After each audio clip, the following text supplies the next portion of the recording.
तो ये जो दूसरे जन्म की समस्याएं हैं, लेकिन भागवत जी कहते हैं कि इनको कंट्रोल करके रखा जा सकता है। अब मैं तीसरे सूत्र पे आ रहा हूं। तीसरा सूत्र विशेष रूप से माताओं बहनों के लिए वो कह रहे हैं कि माताओं और बहनों की मासिक धर्म बंद होने के बाद की जो अवस्था है, इसमें परमानेंट कोई क्योर नहीं है, क्योंकि जो हार्मोन बनना बंद हो गए वो तो हो ही गए, उनको बाहर से भी नहीं डाला जा सकता। लेकिन भागवत जी ये कहते हैं कि उसको कंट्रोल करके रखा जा सकता है।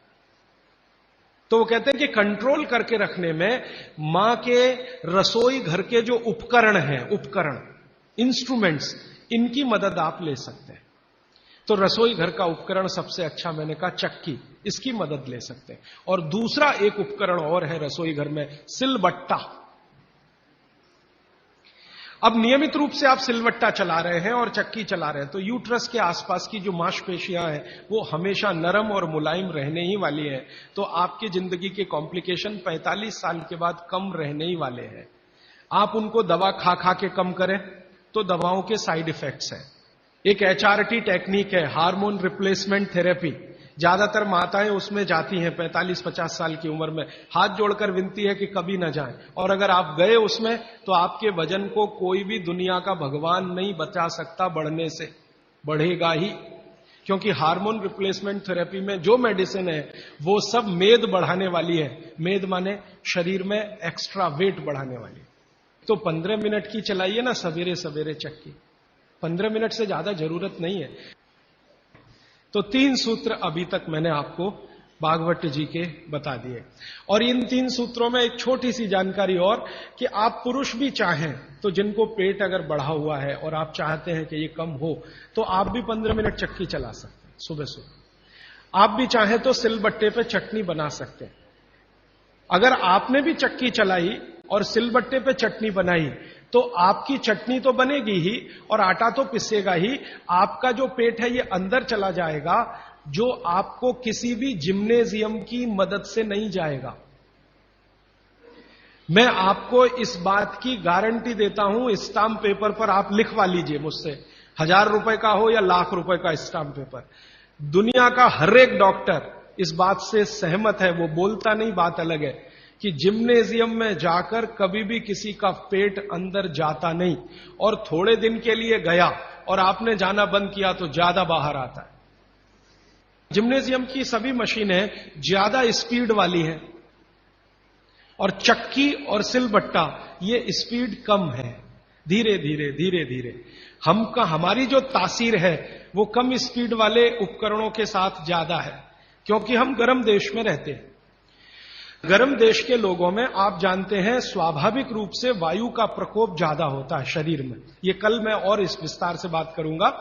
अब वायु का प्रकोप ज्यादा है तो हर चीज ऐसी करनी चाहिए जो धीमे हो। ज्यादा तेज करेंगे तो वायु और बढ़ेगी। इसलिए यहां के जो डांस है ना, उनके स्टेप्स, जैसे भरतनाट्यम, जैसे कथक, कथकली, ओडिसी, कुचिपुड़ी, ये सब डांस के स्टेप आप देखो स्लो है। ज्यादा ठंड के देशों में क्या होगा कि वायु बिल्कुल उल्टी स्थिति में होती है, बहुत ही कम होती है शरीर में, और पित्त और कफ बहुत बढ़े हुए होते हैं। तो उनका डांस फास्ट होगा, हमारा स्लो होगा। उनकी हर चीज की स्पीड फास्ट होगी, हमारी स्लो होगी। बैलगाड़ी क्या है? पहिया ही तो है। तो पहिए का इन्वेंशन सबसे पहले भारत में ही हुआ दुनिया में, लेकिन हमने वो बैलगाड़ी में लगाया, हवाई जहाज में नहीं लगाया। अपने को जरूरत बैलगाड़ी की ही है, क्योंकि ये स्लो है। स्लो इसलिए कि बैल जो खींच रहा है उसके शरीर को वायु का प्रकोप ना बढ़े। हमारे यहां मनुष्य के लिए जितना सोचा गया, बैल के लिए भी उतना ही सोचा गया। तो बैल की वायु बढ़ेगी और वायु बढ़ने से मृत्यु जल्दी होती है। पहिया जितना बड़ा होगा स्पीड उतनी स्लो होगी, पहिया जितना छोटा होगा स्पीड उतनी ज्यादा होगी। अब हमने बैलगाड़ी बनाई तो पिछड़े नहीं है, और उन्होंने हवाई जहाज का पहिया बनाया तो अगड़े नहीं है। उन्होंने अपनी मजबूरी का समाधान करने के लिए बनाया, हमने हमारी मजबूरी का समाधान करने के लिए बनाया। तो इसको कम रखने के लिए इसलिए सिलबट्टा है, धीरे धीरे चलता है। और वो जो आपके घर में है मसाला पीसने वाली मशीन, मिक्सी, एकदम फास्ट, ये यूरोप के लिए है, आपके लिए नहीं है। हमारा तो वो धीरे धीरे वाला ही अच्छा है। और एक छोटी सी आखिरी बात आज के लिए समय हो गया। आखिरी बात यह है, मैं आपको विनम्रता पूर्वक जो कहना आया वो ये कि आपके रसोई में पिछले 20-25 वर्षों में जो बदलाव आया रसोई में, 20-25 वर्षों में हमारे बीमारियों का सबसे बड़ा कारण वो बदलाव है। बदलाव क्या आया? पहले चक्की होती थी, सिलबट्टा होता था, अब मिक्सी आ गई, रोटी बनाने की भी मशीन हमने ली। ये सब बदलाव ने हमको बीमार बनाया। और रसोई घर में जितनी चीजें हैं उन्होंने महिलाओं का शरीर श्रम घटाया। जैसे वॉशिंग मशीन आ गई, इसने आपका शरीर श्रम घटा दिया। और शरीर श्रम घटाने के लिए नहीं है। भागवत जी कहते हैं कि शरीर श्रम घटाने की एक ही उम्र है, 60 के बाद। अब सब कुछ मशीन आ गया तो आप भी मशीन ही हो जाएंगे, और आप हो गए हैं। पता है मशीन हम कैसे हो गए? जिंदगी का रस चला गया, आनंद चला गया। पहले घरों में काम करते समय जो रस था, आनंद था, वो सब चला गया। कैसे चला गया? मैंने बचपन का मुझे याद है, माताएं बहनें काम करते करते बहुत सारे गीत गाती थी। तो अब क्या करते हैं, जो सिनेमा के गीत हैं उनका सीडी लगा के, अब तो वो डीजे ले आते हैं और वीजे पता नहीं क्या क्या उसको बोलते हैं, बड़ा साउंड बॉक्स, और लगा दिया, और ऐसा शोर कान फोड़ने वाला जिसकी न सुर न लय न ताल चला देते हैं। घर में बच्चा पैदा हुआ तो चोली के पीछे क्या, तो चीज बड़ी है मस्त मस्त, आती क्या खंडाला तो जाती क्या खंडाला, ये घर में बजाए जा रहे हैं। कब? जब बच्चा पैदा हुआ, क्योंकि मां को बच्चा पैदा होने के समय के गीत ही याद नहीं है। शादी के समय क्या क्या गीत गाए जाते थे याद नहीं है। तो हमारे यहां काम में आनंद था। यह शब्द बोरियत भारतीय शब्द नहीं है, यह अंग्रेजों का शब्द है। हिंदी में वैसे का वैसे ही हमने ले लिया, बोर होना। जी हम क्या कर रहे हैं? बोर हो रहे हैं। आजकल के बच्चों को मैं बहुत सुनता हूं, जी क्या कर रहे हैं? बोर हो रहे हैं। जी बोर हो रहे हैं। अब बोर हो रहे हैं तो करें क्या? तो ले दे के वो एक टीवी है, चालू कर दिया, उसमें पोगो देखो, पोगो।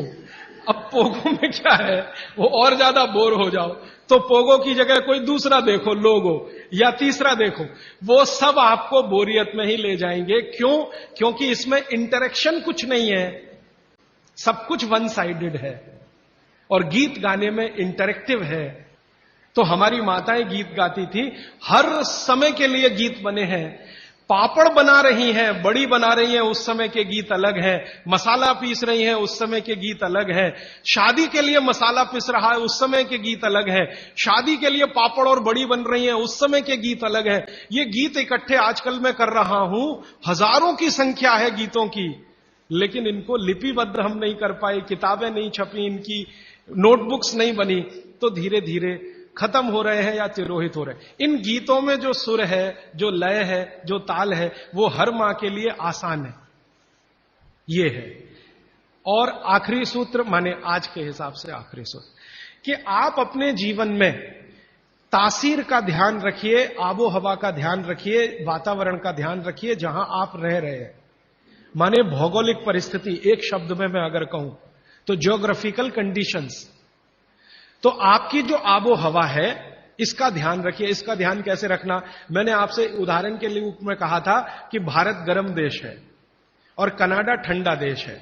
गर्म देश के लोगों में हमेशा वात की प्रबलता रहती है। शरीर का दोष है, अब उसको क्या करेंगे? वात की प्रबलता रहे ही, पित्त और कफ आपका हमेशा कम रहेगा। इसलिए भारत के लोगों को वात के रोग सबसे ज्यादा है। भागवत जी कहते हैं कि भारत के लोगों को लगभग 70 से 75% रोग वात के हैं, 12 से 13% रोग पित्त के हैं, और 10% रोग कफ के हैं। कफ के रोग हमारे यहां सबसे कम है, पित्त के थोड़े ज्यादा, वात के सबसे ज्यादा, क्योंकि हम गर्म जगह रहते हैं। तो आप ध्यान रखिए कि गर्म जगह में ऐसे काम मत करिए जिससे वात बढ़े।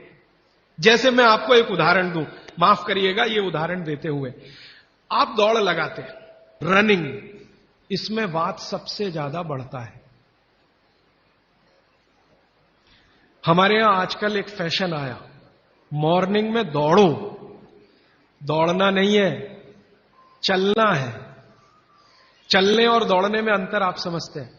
दौड़ने में ऊर्जा बहुत शरीर की, गर्मी बहुत शरीर की बढ़ेगी, और वात को बढ़ाएगी। वात बढ़ेगा तो ये घुटने बहुत जल्दी आपके थकेंगे। आप देख लो, जितने हिंदुस्तान के रनर है ना, रनर 100 मीटर दौड़ने वाले, 200 मीटर, 35 साल के बाद किसी के घुटने काम नहीं करते, सब बैठ गए।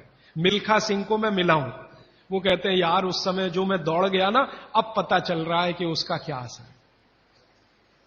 परमानेंट डैमेज हो गए हैं दोनों नी जॉइंट्स मिल्खा सिंह के। तो भारत दौड़ने वाला देश नहीं है।